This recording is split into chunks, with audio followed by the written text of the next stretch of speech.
The Titanic. Behind the story of the most legendary ocean liner lies a little-known tale of the adventurous, pioneering men determined to push the limits of the possible. Their incredible technical achievement in the shipyards of Ireland included the construction of not just one, but 3 ocean liners, the largest in the world at the time. They really were planning on way larger ships than anybody had ever seen. Imagine being on a mission to Mars or something. That'd be the closest thing we can come to today. They really thought that they could potentially conquer nature. Think you know all there is to know about the Titanic? Think again, and watch as we reveal some of the intriguing, overlooked backstory of history's most famous ocean liner. It all started in 1908 at the Harland and Wolff Shipyard in Belfast with the construction of a massive, revolutionary building framework. For nearly 3 years, 6,000 people dedicated their lives to making the crazy dream of creating these colossal vessels come true. Building the slipway and the gantry was a massive undertaking. They need to make these changes because it's simply not possible to build these ships. The Titanic's epic adventure started with its first rivet. The hull alone took 2 years to build. It sprang from the farsightedness of bold, visionary men and new cutting-edge tools and techniques. The jaws of this sea clamp would compress these rivets together, perfectly compress them, fill the holes up. When the Titanic was built, everything was designed and made by hand. The slightest error could compromise the actual quality, stability, and operation of the ship itself. The ship's launch was an international event, carrying tremendous risk. The thrilling culmination of a formidable technical challenge with no room for error. Titanic's size is unprecedented, so they don't really know 100% what may or may not go wrong. For 60 seconds, they get to see the largest object moving on its own for the first time. And the saying is, if a ship can survive its launch, it will survive anything. They don't say that anymore, but while it lasted, the ship was spectacular. Now, through exceptional 3D reconstructions, extraordinary colorized footage, animations based on historical photos, and insights from the world's leading experts on the Titanic, we're about to embark on a tour of the ocean liner of the century. All aboard the Titanic, Genesis of a Giant.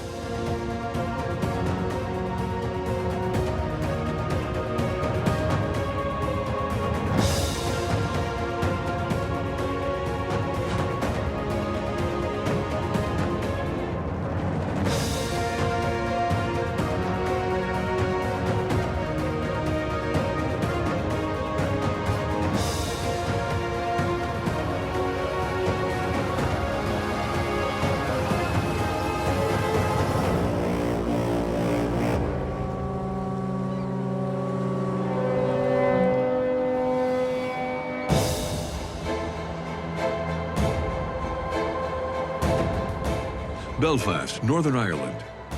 This is where the story of the world's most infamous ship began more than 110 years ago, at a turning point in modern history. In the early 20th century, the world was fascinated by the idea of the American dream. Thousands of people dreamed of trying their luck in the new world full of promise. The only way to reach America was by one of the most dangerous routes known to man, the North Atlantic Ocean. It's hard for us to imagine this, but outer space was unthinkable in those days. So really, the outer space of that time was the Atlantic Ocean. The Atlantic Ocean is seen as the end of the world, like there's nothing beyond it. But as immigrants, there's freedom, there's choices. To get across the Atlantic, you couldn't get in a jet plane. They didn't exist yet. To get across the ocean was the ocean liners. In this context, with such high demand, the European and American shipbuilding industries were growing quickly. Maritime companies competed with one another to offer the largest, fastest ocean liners on the market. There was a race for whatever country could create the fastest ship. But at some point, technology just kind of eclipsed the progress of the public utilities. They really thought that they could potentially conquer nature. Bigger is better. The more people you could fit on a ship, the greater the profit, and so the ambition was virtually unending for size, scale, and speed.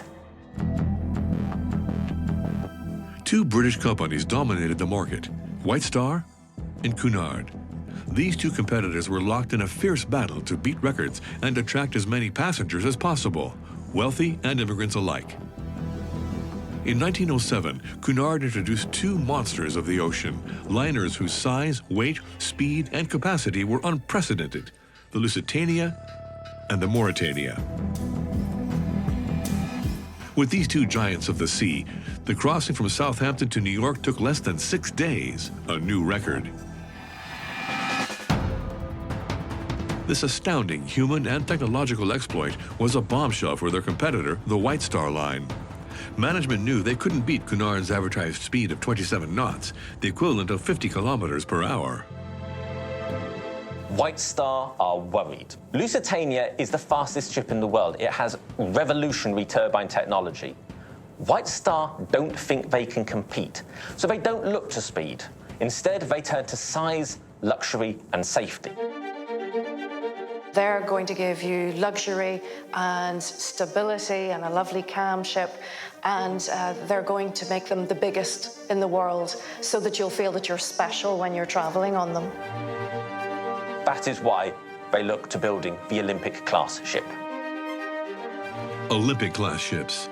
This dizzying, unprecedented project involved the construction of 3 ocean liners 30 meters longer than the Lusitania or the Mauretania, at 270 meters long, 28 meters wide, and 53 meters tall from the keel to the tops of the funnels. All this with a total capacity of 3,500 passengers and crew members, weighing more than 52,000 tons, the equivalent of 180 Airbus A380 planes. These 3 ships would be the longest, heaviest, and largest ever built. They really were planning on way larger ships than anybody had ever seen. They really were exceptional ocean liners. This is an absolutely monster project in every regard.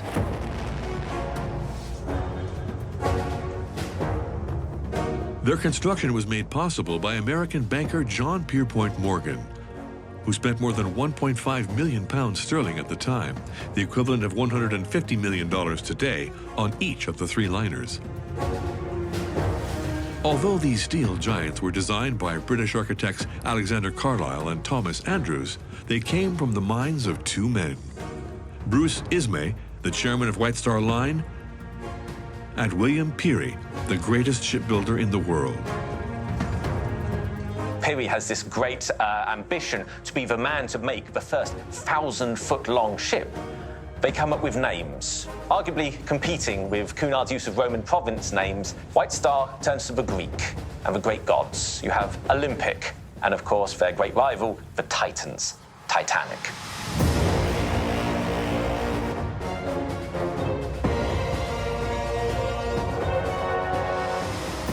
The first 2 Olympic-class ships were built at the same time, with work on the 3rd beginning once the first was put into service. Their ultimate goal was to have enough ships in service in order to offer weekly transatlantic crossings. That was the ideal.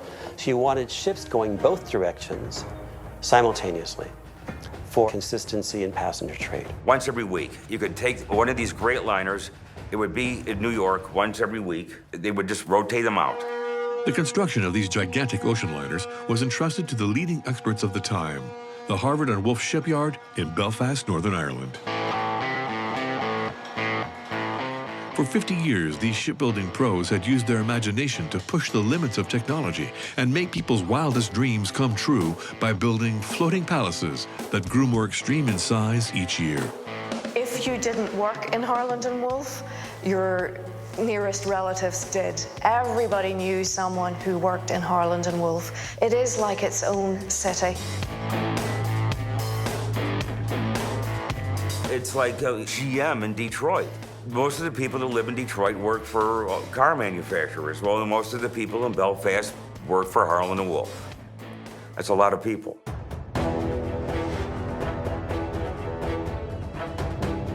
Before they could start work on the project, the experts at Harland and Wolff had to completely rethink their shipyard. They reconfigured their infrastructure to be able to build these juggernauts of the sea. Just getting the shipyard ready was a massive undertaking in itself. They had to build gigantic pieces of infrastructure in order to be able to build the Titanic. The existing shipyard is modern and it's one of the largest in the world. Nonetheless, they need to make these changes because it's simply not possible to build these ships. The length of these ships was so extreme that there was no slipway in the world that was large enough. The engineers at Harland and Wolff were forced to destroy 3 existing slipways and replace them with 2 giant new ones.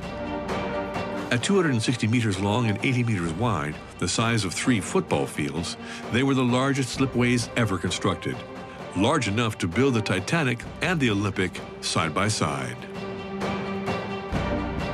It is the first time that 2 such large ships are built together in the same shipyard at the same time. This challenge is enormous. The timing of the entire project depended on this first massive undertaking. The Olympic and the Titanic were due to go into service in the summer of 1911 and spring of 1912. Even the smallest mistake could have catastrophic consequences. Once the shipyard had announced the ship would be ready to go into service on a certain date a few years in the future, they had to stick to that deadline. The construction of these floating palaces consisted of 3 major phases. First, the building of the hull, the most time-consuming step. Second, the launch, a complex step. And finally, the fitting out of the ship's interior. So the highest technology that they had, the greatest technology, went into the ocean liners. The construction of the 2 vessels required the invention of a revolutionary gantry capable of lifting large pieces of metal above the 30-meter-high hull. The engineers entrusted this task to architect William Arrow, the Gustave Eiffel of Britain. The construction of massive ships called for massive tools. The architect designed the largest steel structure in the world. So William Arrow is the man who's put in charge. He's given the contract, and within a couple of years, he delivers a structure which is unrivaled, so much so that it was used right up until the late 1960s. An incredible 70 meters tall, this gigantic metal gantry weighing 6,000 tons straddled the slipways where the Titanic and the Olympic were being built. It was composed of a movable central crane and 10 electric cranes on rails, each capable of lifting up to 5 tons. You have cranes to do the heavy lifting, to lift huge big pieces of steel plate into position. You have lifts so that the workers can get up to the top.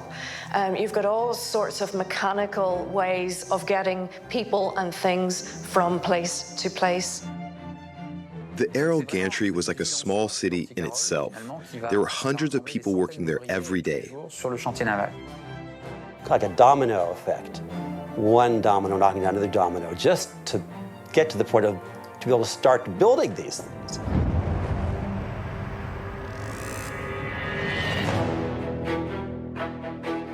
March 22nd, 1909.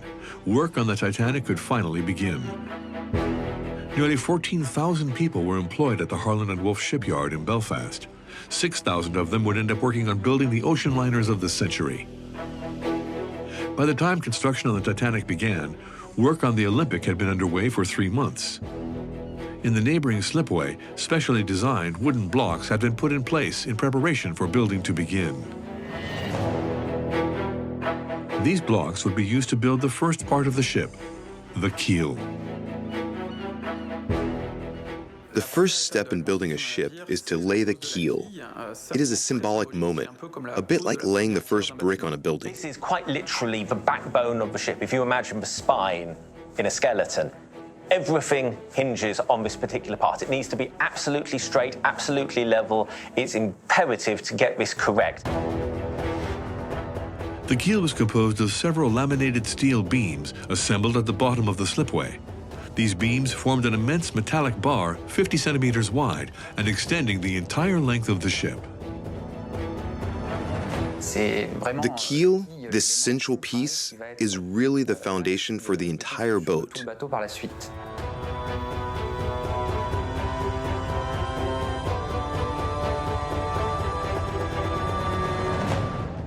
2 months later, a new phase began, one that would determine the solidity and the safety of the ship, the construction of the double bottom.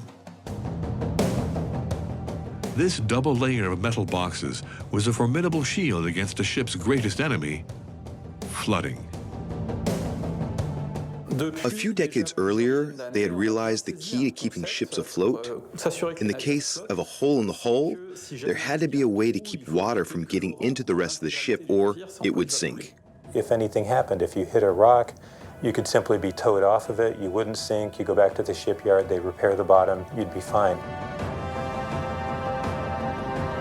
That safety element really defines the Olympic-class project, to get these ships as safe as possible and to utilize these newer ideas to ensure the safety of Titanic. The construction of this double bottom was quite a challenge.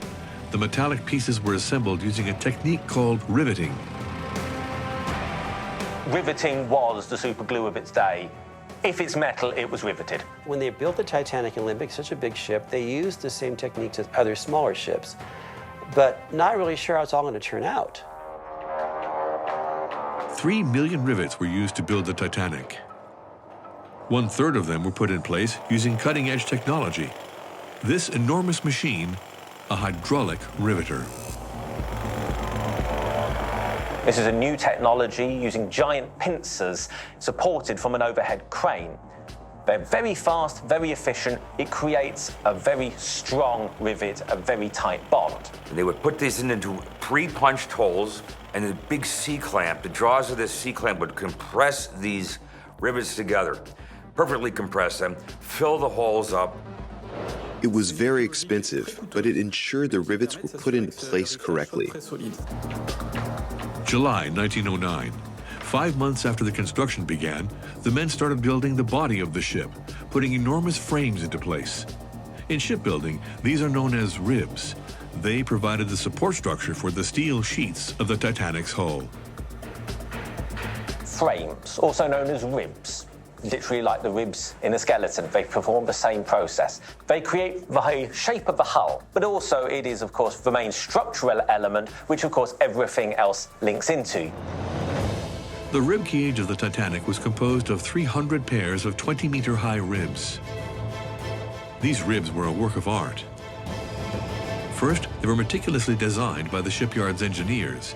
The next part of the job was entrusted to an army of draftsmen, who had to turn the schematics into life-size pieces of metal in this hangar the size of a football field. All the pieces were designed, calculated, and built in a massive room at the Harland and Wolff shipyard using chalk. In the time of the Titanic, everything was designed and made by hand. And the frames are drawn out on wooden boards, which are clamped together. They're chalked out, and then they're scribed with a special knife. And it's this process where they check the lines plan to make sure that all the lines intersect at full scale properly, so that when they actually create the frames fit together where they're supposed to. Any distraction could be massive in terms of consequence. The slightest error, particularly when you're converting scale drawings to the life size, the potential for error could translate into faulty parts of the ship.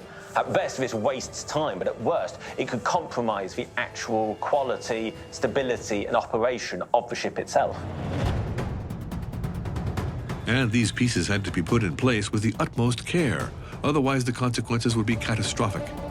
The risk was that the ship could become unstable and tip over inside the slipway or when launched into the water. So when you're putting these frames in place, 66 feet tall, these are not small pieces of metal. You want to ensure that you're fitting them levelly to get the shape done correctly, symmetrically, but also to ensure the stability of the vessel on the slipway as you're building it. Ships are not built to be on land. The taller the structure gets, the more its center of gravity moves, which presents a new challenge to overcome. The hull must be kept very straight or be subject to dramatic consequences. If a ship were to fall over during the construction process, particularly in the confines of, say, the gantry, the amount of damage which it would do, quite aside from the risk to those actually working there, could have been absolutely catastrophic, not just for the ship itself, but for the gantry and for the immediate area around. So they supported the structure of the ship with massive wooden beams to reinforce and hold the ship in place inside the slipway. You can't point a laser, you can't just electronically make it happen. These guys with a pencil and a saw are going to have to work off the plans that they've been given by the draftsmen and make sure that they have this absolutely inch perfect.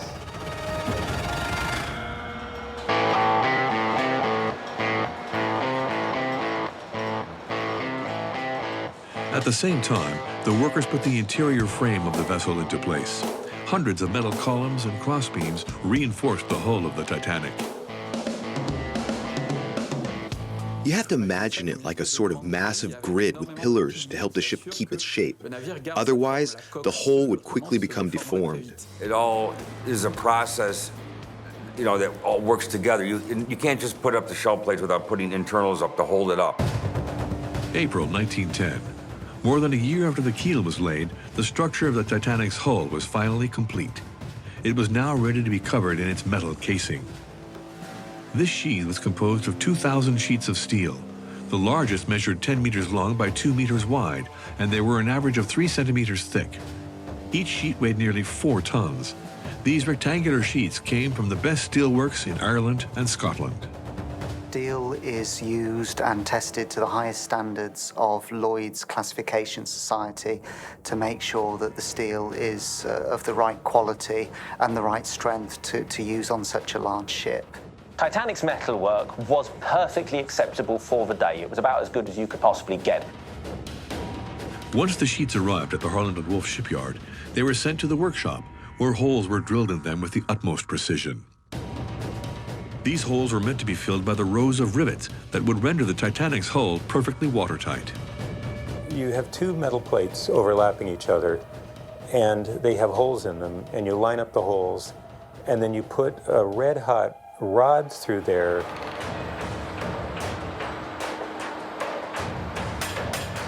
"2 million wrought iron rivets were set up using the traditional method of manual riveting. This meticulous work was done by teams of hand-picked professionals whose reputation and expertise were recognized around the world, the riveters. The riveting gangs have a very difficult task, and as such, they are highly respected, like the leading figures in the film. And a good riveter was worth their weight in gold. These men were paid per rivet that they put in. The teams were often made up of 5 people. Each person had a specific role to play. Speed was key to their success. The riveters had a very narrow window, just 10 seconds to put each rivet in place on the hull before the metal would change temperature. If it goes below the correct temperature, it won't seat properly, and they'll have wasted their time, which not only wastes materials, delays construction.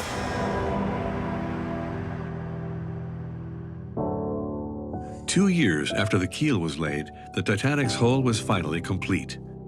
The upper bridges were finished. The internal structure was fully assembled. It was perfectly watertight. It was an incredible feat. There was no man-made structure like it in the world. There was a young boy, John Parkinson, whose father worked on Titanic, and as a Sunday treat, he was taken down to see the new ship Titanic. And as he stood there, he looked in both directions and he could not see an end to the ship. It was just so massive, it blotted out the sky. And he asked his father, how can such a big ship stand up in the water? His father replied, son, that big ship will always stand up in the water. You claim that you can fix this radio set so it'll tune in programs that were broadcast 20 years ago. May 31st, 1911. The Titanic's hull was about to enter the water for the first time. The cream of Belfast society and its leading personalities were invited to celebrate the event. International media outlets were on the scene to immortalize the launch of the largest ocean liner in the world. Launch day. This is a major day for Belfast. This is like a space shuttle launch. People around the world are interested. About 100,000 people are lining the banks to watch as Titanic comes off the slipway. They've paid a shilling to do so. It was the result of many months of work. It was a bit like the official baptism of the boat. The launch was a moment of great tension for the designers of the ship. The Titanic was an immense shell weighing 24,000 tons. This crucial step would confirm whether or not it was built correctly, and as such, the designers watched with some concern. Launching something that's heavier than anything you've ever launched before, and certainly bigger than anything that's ever been launched, will it end up upright? Is it going to be a triumph? Is it going to demonstrate just how successful the future prospects of this ship are going to be? Or is it going to be an embarrassment? Reputations are on the line here.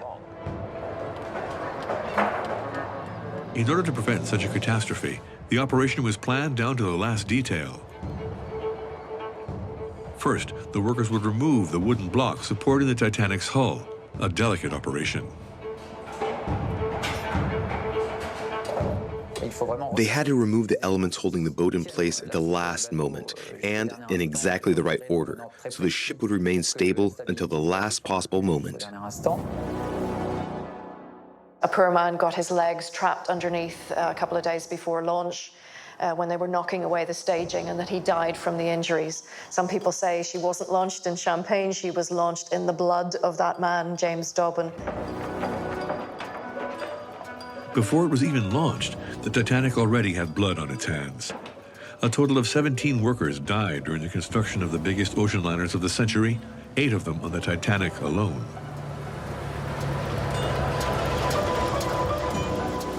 The only things left holding the hull in place were 2 hydraulic jacks. But even though the hull rested on a slipway with an inclined floor, the engineers still had to ensure it would slide into the Logan River according to plan. Gravity, of course, is going to do the vast majority of the work, but there's a lot of friction. So they coat the slipway with 22 tons of soap, oil and tallow. Apparently it smells disgusting, but it's just the amount of lubrication which is needed. It was 12:13 p.m., the hour of truth. All traffic on the Logan River was brought to a halt. Distress flares signaled the departure. Silence fell beneath the Arrow gantry. When the signal goes for the launch to take place, the hydraulic is released, this hook folds back down again, and there's nothing holding Titanic back. This piece drops down, which of course is the final brake holding Titanic.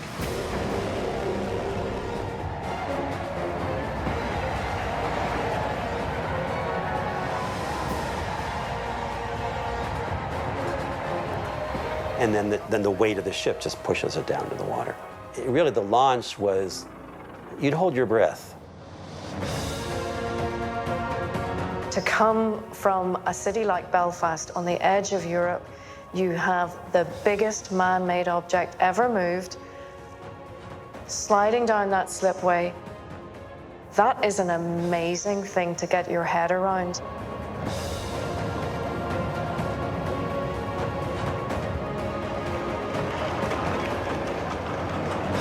At that point, it is the largest moving object in the world, and they know it. And so for 60 seconds, they get to see the largest object moving on its own for the first time.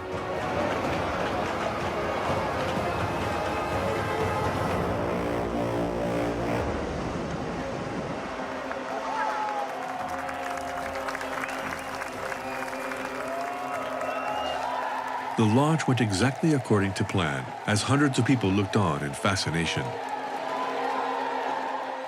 The hull reached a speed of 12 knots, a danger in itself. If you're going to launch a 24,000-ton ship, as it was at that point, into the river, you have to make sure that you can stop her. Otherwise, she's just going to float into the other bank. They had to take measures to ensure the boat would not move too far forward as it entered the water. They decided to use 80 tons of chains and anchors to hold the Titanic back and slow its entry into the water. They are so successful that from completely on land to completely in water, Titanic only moves twice her length. This was the way that they were able to control this elsewise completely uncontrollable event. The saying is, if a ship can survive its launch, it will survive anything. At this point, she is completed as a piece of naval architecture, but there is now the change between converting an ocean-going shell into a floating city. In June 1911, the hull of the Titanic was taken to Harland & Wolff's fitting out quay. Built specially for these three ships, it was the largest in the world at the time. This is where the interior of the liner would be completed. The Titanic was supposed to be ready for its inaugural voyage just 7 months later. They were running on a very tight schedule. The designers could never have imagined the mishaps that awaited the shipyard.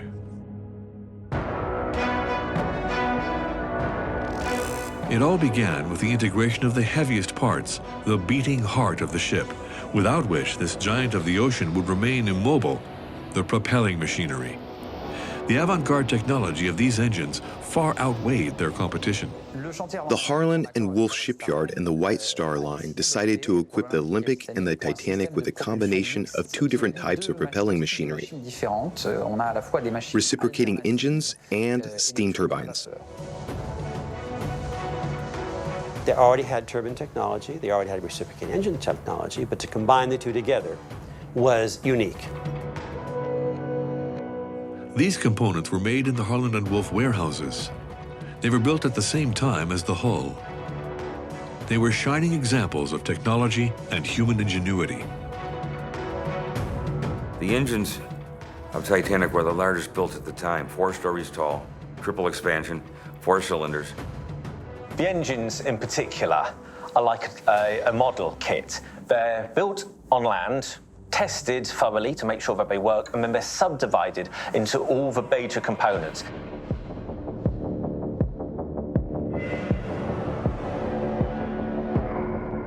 The most iconic elements of the Titanic were its 29 enormous furnaces. Each furnace was 5 meters high, as tall as a house, and designed to consume 600 tons of coal per day during the transatlantic journey. They were the epitome of human ingenuity, reflecting their designers' incredible skill. Making them was a challenge in itself, and installing them on the Titanic was no easier. It was a very difficult maneuver because the parts were very, very heavy and they had to keep the balance of the ship in mind. So they proceeded with great caution. Each furnace weighed nearly 20 tons, the equivalent of 20 cars. There was no British crane capable of lifting such a heavy load. That is why the shipyards called on a German company that had perfected a machine unlike any other, the Titan crane. Capable of lifting more than 150 tons across ranges of several meters, this massive metal structure cost the modest sum of 30,000 pounds sterling at the time, the equivalent of 3 million euros in today's money. The crane is a massive affair. It's got its own power source in order to operate the winches, the jib, all the various gear, and similarly to be able to counterweight the weight of what it's carrying. It's floating in the water, so it has much more ability to go around the ship as needed and drop things into place. When the furnaces arrived on the fitting out quay, the Titan crane picked them up and moved them into position for the next step. Each of the parts had to be carefully lowered into the hull through these enormous holes. When they constructed the hull before launch, they left large holes through all the decks so that you could lower the engines and boilers into the ship. There is not a lot of spare room. And so you're getting them into position, hand signals, passing messages backwards and forwards. Eventually they get down into the boiler rooms. Of course, you then have to move them into position. They had to use incredible precision when operating the crane. They also had to take into account the winds that were pushing the boat around, making the maneuver even more complicated. The risk was that they might damage the interior structure when lowering these monumental parts into place. You have a huge amount of skill and brute force needed to make sure that they go in just the right place, because there is no room for any error at all. Once the parts had been lowered into the hold, a new challenge awaited the workers. These parts, each weighing several dozen tons, had to be put into exactly the right place in predefined positions in a very precise order. This rigorous positioning process had a direct impact on the balance of the ship. The designers of the Titanic had planned for a crane to be built inside the ship to move these gigantic parts around. A small hand crane, mostly intended for maintenance during the operation of the vessel, but ultimately between that and brute force, you're then piecing the engine back together again and linking it up with the rest of the infrastructure of the ship. At the same time, many other professionals were hard at work fitting out the interior of the ocean liner. Plumbers, electricians, and carpenters all did their part to turn the Titanic into a floating palace. On the outside, you're finishing off the superstructure, but inside, you're now making it habitable. You're putting in all of the fixtures and fittings, which are turning what is in essence just a metal box into the luxurious accommodation to rival anywhere on land.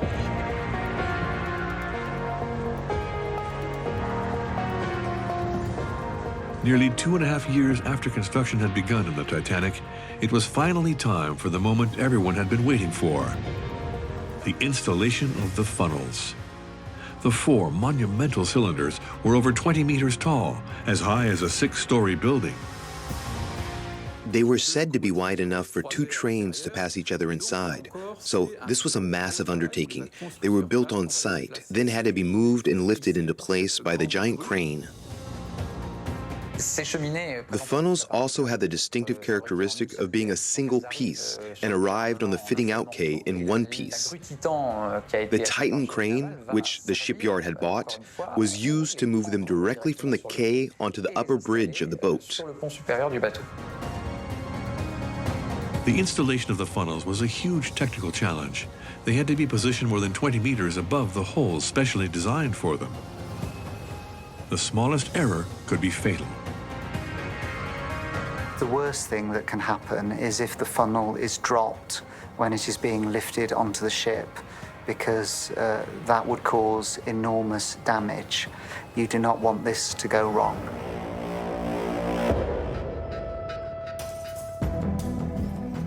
The Olympic-class ocean liners had one very interesting distinguishing characteristic. Technically, only 3 funnels were needed to vent the smoke from the engine's furnaces. But it was out of the question for White Star's ships to have fewer funnels than the ships built by their rival, Cunard. So the designers added a 4th funnel and came up with an innovative use for it.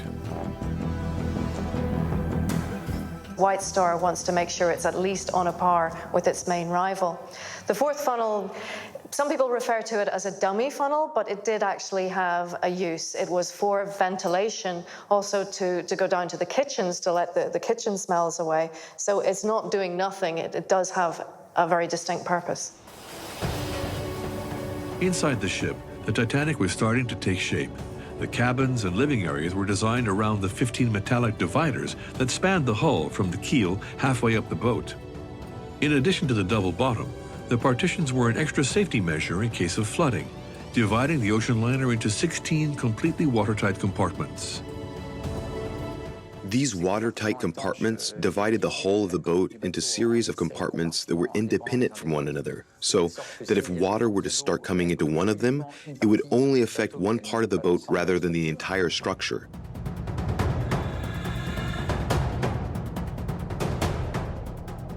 Until the Titanic, ocean liners were able to stay afloat with 1 or 2 compartments flooded. The designers of the Olympic-class liners pushed the limits to the extreme by building ships that would be even sturdier in the case of a disaster. What are the odds of 3 compartments being damaged? Well, not 2 million to 1. It might be 10 million to 1. The odds go up exponentially the more compartments you add. Titanic was designed to float with 4 contiguous compartments damaged. Being designed to cope with such a level of flooding without risking the ship was a remarkable achievement. It's part of the reason why Titanic was known as a lifeboat in her own right. This was pushing maritime safety as far as it had ever gone before at this time. That's not to discourage people on modern cruise ships. Modern cruise ships cannot float with 4 compartments flooded. Titanic could have.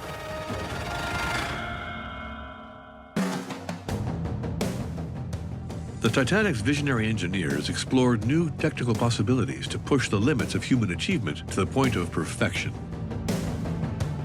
These dividing walls were obstacles for travelers who wanted to move between compartments on the ship. To solve this problem, they developed watertight doors that used futuristic technology. These are vertically operating watertight doors with a triple system. They can be operated manually. They can drop straight down if necessary. They're also electrically operated, so they can be closed by remote control from the bridge. But they also had a flotation device so that if water hit them, they would close. And that way, if the power went out, they would still close in an emergency. These doors, the pinnacle of naval construction, could also turn out to be an Achilles heel. As a result, their design was the focus of much attention. They had to be perfectly watertight in order for the compartments to fulfill their intended function. If the watertight doors do not close properly, then the watertight bulkheads are effectively useless because the water can simply flood into other areas of the ship. The efficiency of these watertight doors and dividing walls would be put to the test on September 20th, 1911, a key date in the construction of the Titanic. The Olympic, which had been in service for 3 months, was beginning its 5th transatlantic crossing from Southampton to New York. On its way out of Southampton, in southern England, it came across a Royal Navy ship, the Hawke. Unfortunately, Edward Smith, the captain of the Olympic at the time and future captain of the Titanic, didn't leave the Hawke enough room, and the warship collided with the liner. The Hawke was a cruiser designed for ramming other ships in combat, so it did a substantial amount of damage. The propeller shaft was damaged, and the Olympic had to turn back. The collision severely damaged the hull of the ocean liner, tearing a 12-meter hole beneath the waterline. Water rushed into 2 compartments, which were cut off from the rest of the ship when the watertight doors closed in time. Fortunately, there were no passengers in this part of the ship. It was very impressive because the ship handled the collision very well. The Hawke withstood just as much damage as the Olympic, if not more, so the incident helped prove how sturdy these massive ocean liners were. So a legend was born. One that Harland and Wolff and White Star do very little to counter. A proposed but never released brochure reading, "So far as it is possible to do so, these 2 wonderful vessels are designed to be unsinkable."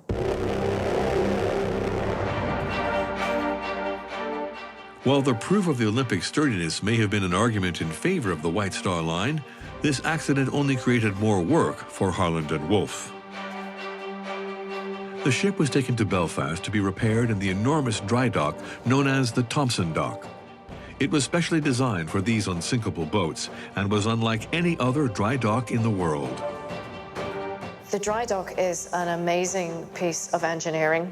It looks like a big Titanic-shaped hole in the ground, but it is so much more than that. It was the only dry dock in the world that could handle ships the size of Olympic and Titanic. It was the only place. The dock was filled with water to bring the ship inside. Once the boat was in place, the enormous ship door was closed, and massive pumps emptied out the 23 million liters of water in a record time of just 1 hour and 40 minutes. Simultaneously, enormous wooden struts were put in place at precise locations to keep the 52,000-ton ship upright. And we look at it today and say, that's crazy, but, well, that's why they did it.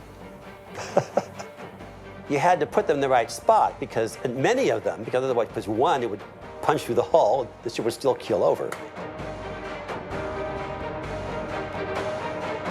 The directors of Harlan and Wolff had to reassign some of the people who were working on building the Titanic to complete the repairs on the Olympic instead. It took 6 weeks to repair this steel monster. It cost a total of £100,000, the equivalent of 11 million euros today, a genuine fortune. These repairs had a direct impact on the timing of the Titanic and would have tragic consequences. They were hoping to do the maiden voyage in March, and they weren't able to do it, and they had to push it out until April. And so it did have an effect on it. Early advertisements said it was to be in January for the maiden voyage of the Titanic. I wish it had been. There were no loose icebergs in January.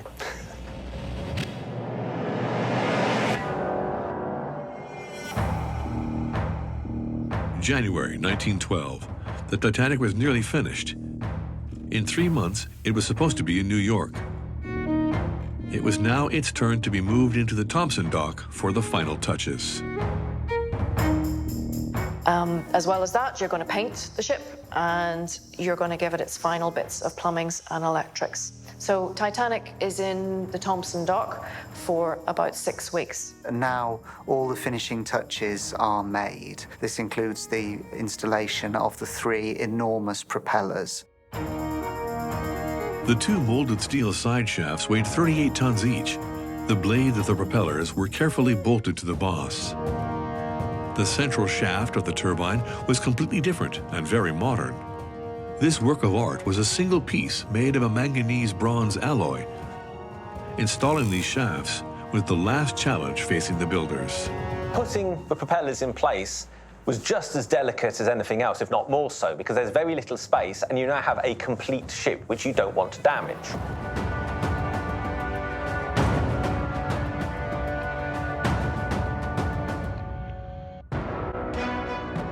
April 1st, 1912, the Titanic was preparing for its initial sea trial. A feeling of pride flooded the hearts of the men who had given 3 years of their lives to build this incredible ship. It was a testament to the ingenuity and expertise of everyone involved in the project. Titanic sea trials are a moment of truth. They need to demonstrate that the ship is fit and seaworthy in all important respects. On April 1st, the Titanic was supposed to start its trial, but unfortunately, the winds were too high to test the ship properly, so the trials were pushed back by a day. Just one more delay that would seal the Titanic's destiny as one in a long line of ill-fated ships. But on April 2nd, the weather conditions were optimal. The giant of the seas could finally begin its trial. It's the first time that the engines of the ship have turned, so it's kind of a grit your teeth moment to make sure that everything is lining up. It's a feeling of pride and accomplishment for Harlan and Wolff, and there is every prospect that she has a successful and profitable career ahead of her. And from there, Titanic steams down the coast, heading towards Southampton and her date with destiny.